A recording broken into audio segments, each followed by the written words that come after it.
అందరికీ నమస్తే. ఇక తెలంగాణ ముఖ్యమంత్రి రేవంత్ రెడ్డి గారు ప్రధాని నరేంద్ర మోదీతోని భేటీ అయ్యారు. మోదీ గారితో భేటీ అయ్యి మరి అపాయింట్మెంట్ తీసుకున్నారు. ఎప్పటి నుంచో కలుద్దామని చూస్తున్నారు కానీ అపాయింట్మెంట్ దొరుకుతలేదు. సో ఇక మోదీ గారి అపాయింట్మెంట్ దొరికింది. మన దగ్గర ప్రతిపాదనలు ఏవేవైతే ఉన్నాయో, మన అవసరాలు ఏవేవైతే ఉన్నాయో వాటన్నిటి మీద కూడా మోదీ గారికి ప్రజెంటేషన్ ఇవ్వచ్చు అని చెప్పి మరి ముఖ్యమంత్రి రేవంత్ రెడ్డి గారు ప్రధాని మోదీ గారిని కలిసినట్లయితే సో మనం అందరం కూడా చూసినాం. ఎందుకంటే ఏ రాష్ట్ర ముఖ్యమంత్రి కలిసినా కూడా కొంత మా రాష్ట్రాన్ని ఆదుకునేటటువంటి ప్రయత్నం చేయండి, అప్పులలో ఉన్నాం, సో మాకు కొన్ని ప్రాజెక్టులు ఇవ్వండి అని చెప్పి ఏ ముఖ్యమంత్రి అయినా కూడా అడిగేటటువంటి ప్రయత్నం చేస్తారు. సో దానిలో భాగంగానే మన ముఖ్యమంత్రి రేవంత్ రెడ్డి గారు కూడా ప్రధాని మోదీ గారితో భేటీ అయ్యి నిన్న సుదీర్ఘంగా దాదాపుగా 1 గంట సేపు చర్చించినటువంటి విషయం సో మనం నిన్న సోషల్ మీడియా వ్యాప్తంగా కూడా చూసినాం. కానీ మరి మన రేవంత్ రెడ్డి గారు ఏవేవైతే మోదీ గారి దగ్గర ప్రతిపాదనలు పెట్టినరో సో దానికి మళ్ళీ రీప్రజెంటేషన్ గా నరేంద్ర మోదీ గారు కూడా రేవంత్ రెడ్డి గారికి కొన్ని కీలకమైనటువంటి సూచనలు ఇచ్చారు, కొన్ని కీలకమైనటువంటి అంశాలను ప్రస్తావించారు. ఇక అనేది సోషల్ మీడియాలో ప్రధానంగా వినపడుతున్న చర్చ. ఈ రోజు నిన్న ఆ భేటీ అయిపోయినటువంటి తదనంతరం కూడా ఇప్పటి వరకు కూడా సోషల్ మీడియాలో సో అదే వార్త కొంత హల్చల్ అవుతా ఉన్నది. ఇక మన ముఖ్యమంత్రి రేవంత్ రెడ్డి గారు మన తెలంగాణకి సంబంధించినటువంటి విషయాలు ప్రధానంగా రేవంత్ రెడ్డి గారు ప్రధానంగా మాట్లాడినటువంటి మాటలు ఏదైతే సుదీర్ఘంగా చర్చించారో సుదీర్ఘంగా చర్చించినటువంటి అంశాలు ఏవైతే ఉన్నాయో రెండవ దశ మెట్రో పనులు ఏవైతే ఉన్నాయో రెండవ మెట్రో దాన్ని కూడా కొంత మేము పెంచుకోవాలి. రెండవ ఫేజ్ మెట్రో, ఆ తర్వాత త్రిపుల్ ఆర్ రింగ్ రోడ్ ఏదైతే ఉందో ట్రిపుల్ ఆర్ రింగ్ రోడ్ సంబంధించినటువంటి అంశం, ఆ తర్వాత కొన్ని కీలకమైనటువంటి విషయాలు, తర్వాత మూసి కూడా మనం ప్రక్షాళన చేసుకోవాలనుకుంటున్నాం కాబట్టి మూసి, తర్వాత రెండవ ఫేజ్ మెట్రో, ట్రిపుల్ ఆరు, వీటితో పాటు డ్రైపోర్ట్, హైదరాబాద్ కి సంబంధించినటువంటి డ్రైపోర్ట్ ఒకటి, ఆ తర్వాత వచ్చేసేసి ఆ సెమీ కండక్టర్ ఒక అంశం ఒకటి, ఆ తర్వాత మనకి కొంతమందిని ఐపీఎస్ని కూడా దాదాపుగా 29 మంది ఐపీఎస్ని కూడా మాకు రాష్ట్రానికి కేటాయించాలని చెప్పి ప్రధానమైనటువంటి ప్రతిపాదనలు ఇవి పెట్టిరు మన ముఖ్యమంత్రి రేవంత్ రెడ్డి గారు. ఈ ప్రతిపాదనలు పెడితే సో వీటిని మరి ఇస్తాము అని చెప్పాలి, లేకపోతే ఖచ్చితంగా 1 by 1 చేసేటటువంటి ప్రయత్నం చేస్తాం. ఎందుకంటే తెలంగాణ రాష్ట్రం కొంత అప్పులలో కూరకపోయింది అనేది మరి ఆర్థిక మంత్రి సీతారామన్ గారు చెప్తున్నారు. ఆ తర్వాత గత ప్రభుత్వం కూడా అప్పులు చేసిందని చెప్పి రేవంత్ రెడ్డి గారు చెప్పిండ్రు. కొన్ని ప్రాజెక్టులు కొత్తవి కట్టుకోవాలి. ఇక మూసీ మీద ఎక్కువ ఉన్నది ప్రస్తుతం ప్రభుత్వం కాబట్టి సో ఇక అపాయింట్మెంట్ దొరికింది కాబట్టి ఆ ప్రోటోకాల్ ప్రకారం ఇవన్నీ కూడా అడిగేటటువంటి ప్రయత్నం మన రేవంత్ రెడ్డి గారు చేసిరు.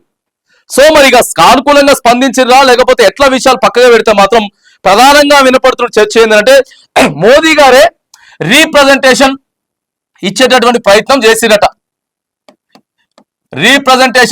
ప్రధాని మోదీ గారు మరి రీప్రజెంటేషన్ ఇచ్చేటటువంటి ప్రయత్నం చేసిరట. దానితో పాటు కొన్ని కీలకమైనటువంటి అంశాలు ఏంటంటే 2016-17లో మరి ప్రధానమంత్రి ఆవాస్ యోజన పథకం కింద మరి దాదాపుగా రిజిస్టర్డ్ కాలేదు.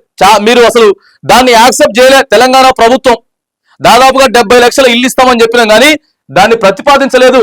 మీరిప్పుడు ఏదైతే ఉందో ప్రధాన్ మంత్రి యోజన, సో ఈ పథకాన్ని మార్చి 31లోగా మీరు మొత్తం కూడా క్లియర్ చేసి వచ్చే మార్చి 31లోగా క్లియర్ చేసి మీరు దాన్ని ప్రతిపాదన సిద్ధం పంపాలి.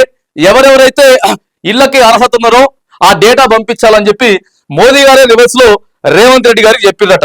ఇక ఆ తర్వాత వచ్చేసేసి తీవ్రవాద ప్రభావిత ప్రాంతాలు ఏవైతే ఉన్నాయో తీవ్రవాద ప్రభావిత ప్రాంతాలు ఎక్కడెక్కడైతే ఉన్నాయో వాటి 3 ప్లేసులలో కూడా 3 కనెక్టివిటీ ప్రాజెక్టులు పెండింగ్ లో ఉన్నాయట. 3 కనెక్టివిటీ ప్రాజెక్టులు మరి పెండింగ్ లో ఉన్నాయి. సో ఇవన్నీ కూడా క్లియర్ అంటే కులంకషంగా తెలంగాణ మీద మరి మోదీ గారు ఎంత క్లియర్ గా మాట్లాడిందో చూడండి. ప్రతి పాయింట్ కూడా చెప్పేటటువంటి ప్రయత్నం చేసిరట. అంటే తెలంగాణ గురించి కేంద్రం ఆల్రెడీ ఒక లిస్ట్ పెట్టుకొని ఉన్నది. రేవంత్ రెడ్డి గారు ఎప్పుడైతే వస్తారో మనతో భేటీ జరుగుతుందో మనల్ని వాళ్ళు కీలక అంశాలు ప్రస్తావించేటప్పుడే మనం కూడా ఒక డేటా ముఖ్యమంత్రి గారికి ఇచ్చి పంపించాలి అనేటటువంటి అంశాలు క్లియర్ గా వీటితో పాటు దేవాదుల తర్వాత బీమా ఇరిగేషన్ రాష్ట్ర పెండింగ్లు ఏవైతే ఉన్నాయో దానికి దాదాపుగా సెకండ్ ఫేజ్ కింద 18,190 కోట్ల రూపాయలకు అనుమతి కూడా మీ దగ్గర నుంచి రావాల్సిందని చెప్పిరట. మీకు ఒకసారి రాసి చూపిస్తా ఉన్నా నేను ప్రధానంగా. ఇగో దేవాదుల, ఆ తర్వాత బీమా ప్రాజెక్ట్. సో ఈ రెండింటి ప్రాజెక్టుల మీద కూడా రావాలని చెప్పిరట. ఆ తర్వాత బీబీ నగర్ లో ఎయిమ్స్ కి పవర్ కి సంబంధించినటువంటి అంశం ఏదైతే ఉంటుందో ఇగో బీబీ నగర్ కి సంబంధించినటువంటి ఆ ఎయిమ్స్ అక్కడ నిర్మించింది కేంద్ర ప్రభుత్వం. సో దానికి సంబంధించి కూడా దాదాపుగా రాష్ట్ర ప్రభుత్వం నుంచి బకాయిలు 1365 కోట్లు రావాలట. 1365 కోట్లు రాష్ట్ర బకాయిల నుంచి వెళ్ళి పవర్ కి సంబంధించినటువంటి విషయం మీద రావాలా. ఆ తర్వాత వచ్చేసి శంషాబాదు ఆ 100 పడకల ఆసుపత్రి ఈఎస్ఐ ఏదైతే ఉందో, సో ప్రతి విషయాన్ని కూడా మనం ఇక్కడ అర్థం చేసుకోవాల్సింది ఏంటి అని అంటే, ఇక మోదీ గారు మన ముఖ్యమంత్రి రేవంత్ రెడ్డి గారితో మాట్లాడడానికి ముందే సిద్ధమయ్యారు. 100 పడకల ఈఎస్ఐ హాస్పిటల్ కి సంబంధించినటువంటిది ఏదైతే ఉందో, ఆ తర్వాత ఇంకా కొన్ని తర్వాత వచ్చేసేసి ఇక క్లియర్ గా ఉన్నాయి ప్రతి ఒక్కటి కూడా. 2020లో భూసేకరణ అనుమతి ఇవ్వాల్సి ఉందట. ఆ తర్వాత కొన్ని ప్రాజెక్టులకు సంబంధించినటువంటి అటవీ శాఖ అనుమతులు కూడా తీసుకోవాలట. సో ఇవన్నీ రాష్ట్రంలో పెండింగ్ ఉన్నాయి కాబట్టి మీరు ఇవన్నీ కొన్ని పైసలు పంపించాలి, ఆడికెళ్ళి కొన్ని అనుమతులు ఇవ్వాలి. మేము చేపట్టేటటువంటి ఆ పథకాలు ఏవైతే ఉన్నాయో తెలంగాణలో యాక్సెప్ట్ చేయట్లేదు, అవి కూడా మీరు ఇంప్లిమెంటేషన్ చేయాలి. సో అప్పుడు మీ దగ్గర నుంచి మాకేం రావాలి, మా దగ్గర నుంచి మీకేం రావాలని చెప్పి రీప్రజెంటేషన్ కూడా నిన్న ఈ భేటీలో జరిగింది అనేది సోషల్ మీడియాలో వినపడుతున్నటువంటి చర్చ.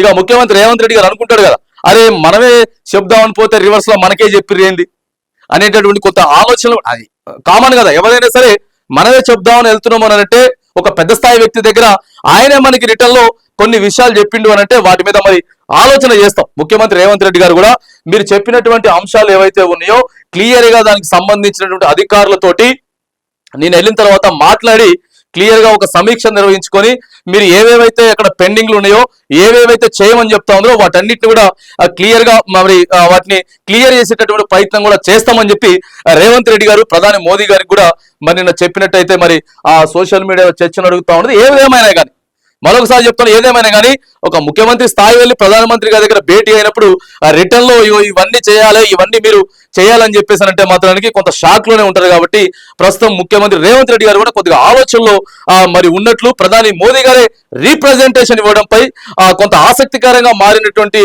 అంశం కాబట్టి ఇది. సో ఇదంతా కూడా సోషల్ మీడియాలో ప్రస్తుతం వీరిద్దరి భేటీపై చర్చ నడుస్తా ఉన్నది.